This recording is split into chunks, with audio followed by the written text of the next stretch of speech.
मंडला जिले के बिछिया विकासखंड में आने वाले ग्राम पंचायत करंजिया के बिरसा में हालोन परियोजना के डैम निर्माण कार्य चल रहा है, जिसकी वजह से गांव में डूब की स्थिति बन गई है, जिसके चलते ग्रामीणों ने विरोध प्रदर्शन करते हुए स्कूल कार्य को बंद करा दिया। ग्रामीणों का कहना है कि यहां पर आधे गांव का विस्थापन कर दिया गया है और आधे का गांव का नहीं, जिसके चलते ग्रामीणों में आक्रोश व्याप्त हो रहा है। उनका कहना है पूरे गांव का विस्थापन होना चाहिए, क्योंकि गांव के चारों तरफ पानी है, वो कहीं भी नहीं आ जा सकते हैं। और इसी के विरोध में ग्रामीणों ने आगामी लोकसभा चुनाव का बहिष्कार करने की भी चेतावनी दी है। यहाँ लगभग हमारे गांव से हालोन डैम बनाया जा रहा है, जिसमें हमारे गांव की लगभग 700 एकड़ जमीन अधिग्रहण कर ली गई है। पूरे किसानों की जमीन पूरी अधिग्रहण कर ली गई है, सिर्फ मकान भर बचा दिया गया है। इसके लिए हमने 2015 से प्रयासरत, हम सीएम हाउस गए, वहां भी उन्होंने आश्वासन दिया शिवराज सिंह चौहान ने। उसके बाद फिर हम चुनाव का बहिष्कार करे तो हमारे माननीय सांसद महोदय कुलस्ते जी भी आए, उन्होंने बोले कि आपके गांव को तत्काल विस्थापन किया जाएगा। अभी 2023 के विधानसभा चुनाव में भी हमने बहिष्कार किया, तत्काल एसडीएम मैडम आई, उन्होंने भी पूरा गांव का सर्वे कराया अभी तत्काल में, और बोले आपके गांव को विस्थापित किया जाएगा। अभी तक कोई कार्रवाई नहीं हुई। अभी तत्काल में कलेक्टर मैडम आई थी कल परसों, तो उन्होंने भी बोले अधिकारियों से, बोले एनबीडी के, कि आप नियम में क्यों जाते हो, पूरा गांव जब पूरा फंस चुका है, बेचारे दूर हो गए हैं वो सबसे, और जब पानी से घिरा है पूरा गांव लगभग चारों तरफ से, तो उस गांव को विस्थापित किया जाए। वही मांग के लिए हम पड़े हैं सर, और यदि हमारी मांग पूरी नहीं होती है तो हम विधानसभा लोकसभा भी बहिष्कार किए थे पिछले 19 में, अभी तत्काल फिर होने वाला है, तो हम टोटल चुनाव बहिष्कार करेंगे लोकसभा का इस बार भी, यदि हमारी समस्या सुनी नहीं गई तो। ऐसा तो नहीं कि कोई अधिकारी आता है तो जी इस बार नहीं, 3 बार हो गए मानते सर। हमने लोकसभा में जब बहिष्कार किया था 19 में, तो दौड़े डिंडोरी से हमारे माननीय सांसद महोदय जी आए थे। उसके बाद जब अभी 23 का विधानसभा बहिष्कार करे तो हमारी आदरणीय एसडीएम मैडम आई, उन्होंने आश्वासन दिया, तो हमने शांत रह गए कि चलो कार्रवाई होगी। अभी तक कोई कार्रवाई नहीं हुई, फिर अभी ऐसा ही होगा। हाँ, फिर ऐसा ही होगा। तो हमारा ये मांग है कि जब हमारा गांव पूरी जमीन पूरा अधिग्रहण कर लिया गया, 1 इंच नहीं बचा है, बेचारे माने 1 इंच जमीन नहीं है, तो मकान को रख के क्या करेंगे सर। माने शासन एनबीडी के द्वारा रोड और स्कूल का निर्माण किया जा रहा है, ये हमको नहीं चाहिए। स्कूल और रोड करके क्या करेंगे हम? क्या रोड हमको अनाज ला के देगा?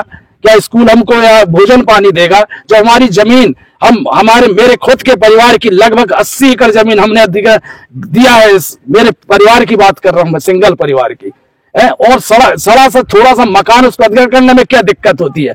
ये कौन सा नियम है इस एनबीडी में कि जब पूरे जमीन ले लिया गया तो मकान लेने में उनको क्या दिक्कत हो रही है?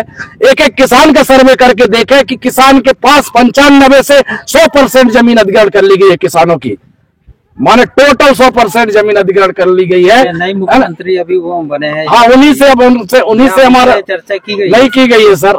वही माने आप लोगों के माध्यम से हमारे नए सीएम यादव जी के पास ये समाचार पहुंचे और तत्काल हमारे माननीय मुख्यमंत्री जी इसमें कार्रवाई करें। हम 7 साल हो गए, माने हर तरफ से हमने गरीब होके हमने विधानसभा गए, शिवराज जी चौहान के पास 50 बार कलेक्टरों के पास गए, 3-4 बार कलेक्टर महोदय आए, कुलस्ते जी खुद 3 बार आए, हमारे विधायक पंडित जी धुर्वे आए, नारायण पट्टा आए, माने आज तक हमारी कोई कार्रवाई नहीं की गई है। और एनबीडी के द्वारा कहा जा रहा है कि आप मर जाओगे, तड़प के मर जाओगे, तो ये काम नहीं होगा। ये हमने हमारे सामने बोला जाता है हमेशा एनबीडी के द्वारा कि ये काम तुम्हारा विस्थापन कभी नहीं हो पाएगा, चाहे तुम सिर कटा के रख लो। तो हम माननीय मुख्यमंत्री से अनुरोध है और हमारे कलेक्टर महोदय से अनुरोध है कि इस गांव को तत्काल विस्थापित करने की कृपा करें।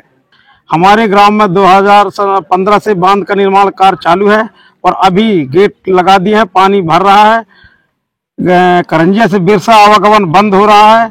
हमने कल कलेक्टर मैडम को आवेदन दिए, कलेक्टर मैडम ने तत्काल आश्वासन दी कि ग्राम बिरसा का पूर्ण विस्थापन की कार्यवाही करने के लिए मरावी एसडीओ को बांध विभाग के तत्काल आश्वासन दिए कि आप तत्काल ग्राम बिरसा की पूर्ण कार्यवाही विस्थापन की करें। एसडीएम मैडम भी उपस्थित थी वहाँ, तहसीलदार साहब, मुख्य कार्यपालन अधिकारी जनपद पंचायत बिछिया भी, आला अधिकारी वहाँ उपस्थित थे बांध पर।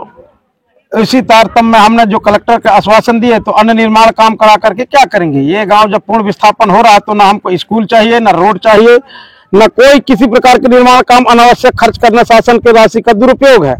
इस स्थिति में हमारे गांव का पूर्ण विस्थापन करें और शासन के समस्त निर्माण काम को बंद करें। क्या स्कूल का काम अभी भी चालू है? हाँ, स्कूल का काम वर्तमान में तो चालू था, परंतु अभी ग्रामवासी के द्वारा इस काम पर रोक लगा दिए, क्योंकि कलेक्टर मैडम कल आश्वासन दी है कि ग्राम बिरसा का पुनर्विस्थापन करेंगे एवं अन्य निर्माण काम बंद करेंगे। तो क्या स्कूल बनाकर शासन का पैसा का दुरुपयोग नहीं कर रहे हैं? इतना बड़ा स्कूल मध्य प्रदेश में प्राथमिक शाला के लिए इतनी राशि स्वीकृत नहीं होता, परंतु बांध विभाग के द्वारा जबरदस्ती, ये तो स्कूल है कि लाज है, इसके हमारे पास कोई जानकारी नहीं है, क्योंकि यहाँ किसी प्रकार के साइन बोर्ड नहीं लगा है। और सुनने में आ रहा है कि एसडीओ के द्वारा आपको ग्रामीणों को धमकाया जा रहा है। हाँ, ये है कि बांध विभाग के जैसे एसडीओ है और अन्य अधिकारी के द्वारा या उनके लेबर के कर्मचारियों के द्वारा ग्रामीणों को धमकाया जाता है कि तुम कुछ करोगे तो तुमको जान से मरवा देंगे। इसके द्वारा बोला जाता है? ये सब ये जो यहाँ काम करते हैं उनके द्वारा बोला जाता है। लेबर वर्ग बोलती है या ये सब ये अधिकारी लोग बोलते हैं तुम कुछ भी कर लो, हमारा जो काम है वही करेंगे, मर भी जाओगे तो ये काम नहीं होने वाला है। मारने की धमकी किसने दी है? वो मरावी जी बोल रहे थे कि देख लेंगे, वो एक ही झरिया है जो जी कौन है? ये एसडीओ है बांध विभाग में। अच्छा, पूरा नाम क्या लिखते हैं वो? उसका नाम तो मालूम नहीं है, पर वो पदस्थ है, हम मरावी हैं, एसडीओ है। काम बंद होना चाहिए साहब, स्कूल बंद होना चाहिए, रोड बंद होना चाहिए और डूब में लेना चाहिए, और नहीं तो साहब आके हमको जहर घोर कर पूरे बस्ती को पिलाकर यहीं सुला दे। हम यही चाह रहे हैं कि हमको जहर पिला दे, नहीं हमारे बारे बारे बच्चे कहाँ जाएंगे साहब। हम ये नहीं सोच सकते कि हम यहीं के यहीं मर जाएं। आप बोलो बच्चन हम धरी सोचे, रात में हमें नींद नहीं आवे, हम तो सियानीपन हो गए, हमारे बारे बारे कहाँ जाएंगे, कहाँ स्कूल जाएंगे सर। हम ऐसे नहीं करते, हमारे यहाँ कुछ नहीं होना चाहिए, हमारे डूब में ले ले बस सोई, बिल्कुल स्कूल कोई चीज नहीं बनना चाहिए, और बने ही तो फिर कोई भी आके उन्हें भरा भर मार दे तो कोई सुनाई नहीं होना चाहिए, और पूरा स्कूल गिरा देंगे हम, हमारे कोई सुनाई नहीं है। रोड भी नहीं बनना चाहिए, रोड भी बनी उसको भी हम जलाएंगे, और उसको जो हम काम कराएंगे उनको भी मारेंगे हम। सब बच्चे तो हाँ, गाँव से कौन और यही मारेंगे हम उनको दबा दबा के, डूब के ही मर जाएंगे। हाँ, कितना वह रात दिन हमको धोखा दे के हर चीज कर ले कि हम ऐसे करेंगे, हमें काफी तक भी नहीं मिले, पानी मारे है कौन का हमें ऐसे हमारे डूब में ले ले बस हो गए। हमें इतना ही है, हम हाथ जोड़ रहे हैं, पैर पड़ रहे हैं, हमें डूब में ले ले बस, हम इतना ही चाह रही हूँ। और फिलहाल हम लोग की समस्या यही है कि हमारे जितने भी मूलभूत सुविधाओं की जमीन बची हुई थी वो मध्य प्रदेश शासन ने अधिग्रहण कर ली है, और हमारे साथ साथ समस्या ये है कि अगर किसी प्रकार की हानि होती है या मृत्यु हो जाती तो हमें उन्हें अंतिम संस्कार के लिए जगह नहीं बची है। 10% ही मान के चलो हमारे पास जमीन बची हुई है, वो भी इन्होंने यूज कर रही है। साथ साथ में इन लोगों ने स्कूल ऐसा बना रहे हैं जिसपे यहाँ पे तो बच्चे है ही नहीं, फिर भी इतना बड़ा स्कूल शायद मध्य प्रदेश में कहीं नहीं बना हुआ, ऐसा मुझे लग रहा है। और रोड भी बनाने की पूर्ण रूप से प्रक्रिया चल रही है, उनके रोड भी बनाया जा रहा है, और हम लोग चाहते हैं कि गांव को पूर्ण रूप से विस्थापित की जाए और हमें विस्थापित करके संतुष्ट कर दे। जिस प्रकार से 80-90% जमीनें अधिग्रहण कर ली गई है, तो उस हिसाब से हमें लगता है कि 10% बची हुई जमीनें भी अधिग्रहण करके और हमें मुआवजा की राशि दी जाए और हमारी समस्या को सुलझाया जाए।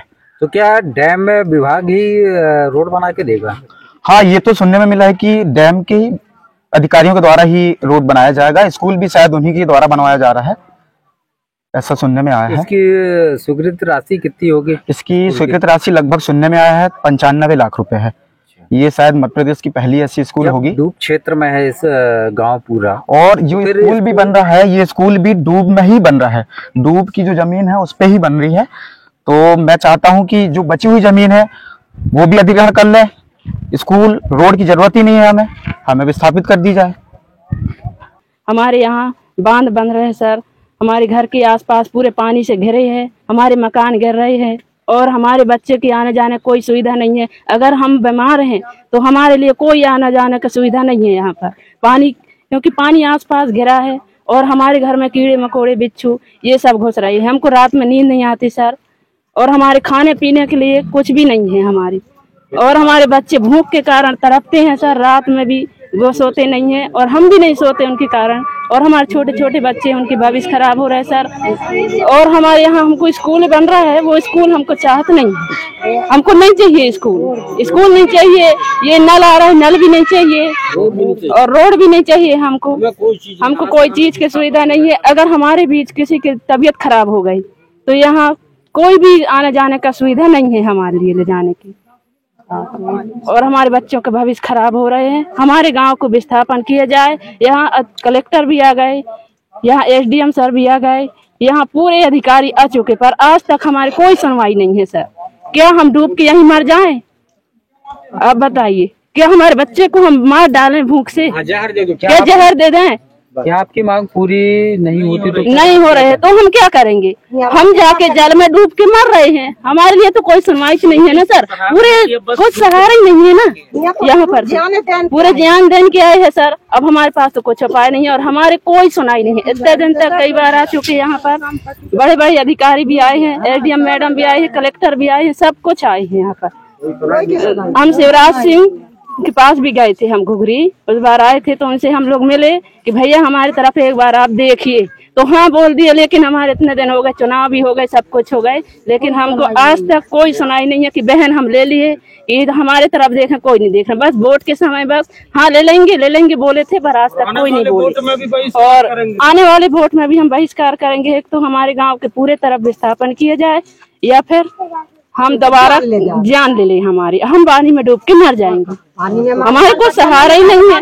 क्या हमारे लिए इतना सोच के रखे थे आप लोग सर? हमारे लिए ये सब सोच के रखे थे कि इस आने वाले वर्ष में यहाँ बांध बनाएंगे और इनकी कोई सुनाई नहीं है। ये सब सोच के रखे थे, हमारे लिए क्यों सुनाई नहीं है? पूरे दुनिया के लोगों के लिए हर एक चीज सुनाई है, और हम गरीबों के लिए क्यों नहीं है? मांग हम पूरे कर रहे हैं तो हमारी मांग पूरा क्यों नहीं किया जा रहा है? और क्वेश्चन, क्या हम इंसान नहीं है? क्या हमारे बच्चे नहीं है? उनके भी तो माँ बहन होंगे ना, उसी प्रकार हम भी तो उनके एक बहन है, उनकी माँ है, उनकी बेटी है, तो उनको भी तो सोचना चाहिए। लाडली बहन बनाए तो भैया किस दिन के लिए रहते हैं? बहनों के लिए क्या रक्षाबंधन बनवाने के लिए होती है? भैया तो हर पल बहनों के सामने खड़े होने पड़ते हैं ना, अच्छा बुरे में। आज हम बहन डूब के मर रहे हैं तो भैया हमारी तरफ क्यों नहीं देख रहे हैं? क्या भाई बहन का रिश्ता यही होता है सर कि बहन को धोखा दे दें, राखी बंधवा लें, हमको बहन मान दे, हमको लाडली बहन दे रहे तो हमारी तरफ आज क्यों नहीं देख रही हैं लोग? मंडला से सलीम खान की रिपोर्ट।